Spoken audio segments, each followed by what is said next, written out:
प्रदेश के प्रयागराज जिले कुंभ नगरी के छोटे से गांव चाका में सुबह की पहली किरण के साथ एक किसान अपने खेत की ओर बढ़ता है। मेहनत और हौसले की मिसाल 36 वर्षीय मुकेश चौधरी। खेती उनकी जिंदगी है और खेत ही उनकी दुनिया। सुबह 6 बजे से लेकर शाम 7 बजे तक धूप, ठंड, बारिश, किसी भी हालात में वो अपनी मिट्टी से जुड़े रहते हैं। 25 एकड़ की खेती में उन्होंने 15 एकड़ में मक्का और 10 एकड़ में गेहूं लगाया है। पिछले 10 साल से वो इसी खेतिहार जिंदगी को जी रहे हैं और यही उनकी रोजी रोटी का एकमात्र जरिया है। जब हमने मुकेश जी से बात की तो उन्होंने बताया कि वो नए जमाने की तकनीक को अपनाकर खेती को और बेहतर बना रहे हैं।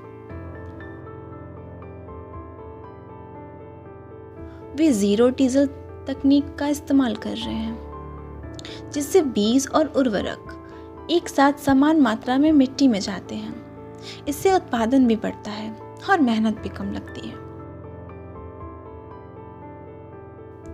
लेकिन खेती हमेशा आसान नहीं होती। मुकेश जी ने हमें अपने सबसे बड़े नुकसान के बारे में बताया। साल 2021, जब उनके पास 20 एकड़ जमीन थी, 10 एकड़ में मक्का और 10 एकड़ में धान, लेकिन अचानक आई भारी बाढ़ ने सब कुछ तबाह कर दिया।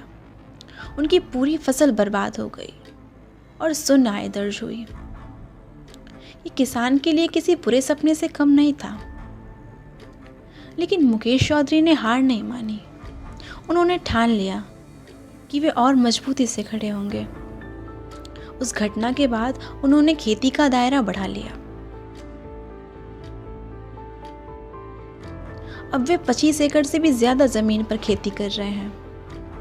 उनकी मेहनत ने साबित कर दिया, अगर इरादे मजबूत हों तो कोई भी मुश्किल रास्ता नहीं रोक सकती। जब हमने उनसे गन्ने की खेती के बारे में पूछा तो उन्होंने कहा, संभावनाएं तो हैं, लेकिन ज्यादातर किसान पारंपरिक खेती से बाहर निकलना नहीं चाहते। वे धान, मक्का और गेहूं की पुरानी फसल के चक्र को अपनाए रखना चाहते हैं। मुकेश जी ने सिर्फ एक मेहनती किसान नहीं, बल्कि एक जिम्मेदार पिता और बेटे भी हैं। 2 बच्चों के पिता और वृद्ध माता पिता के बेटे होने के नाते वो अपनी खेती की आमदनी से अपने परिवार की देखभाल कर रहे हैं। बच्चों की पढ़ाई और माता पिता की सेहत उनकी प्राथमिकता है। इस संघर्ष, मेहनत और आत्मनिर्भरता की कहानी से हमें यह सीख देती है, सच्ची सफलता वही है जो मेहनत से मिलती है और हिम्मत कभी हार नहीं मानती। अंत में हमने मुकेश चौधरी जी को उनके समय के लिए धन्यवाद दिया और उनके खेतों की अच्छी फसल और उज्जवल भविष्य की शुभकामनाएं दी।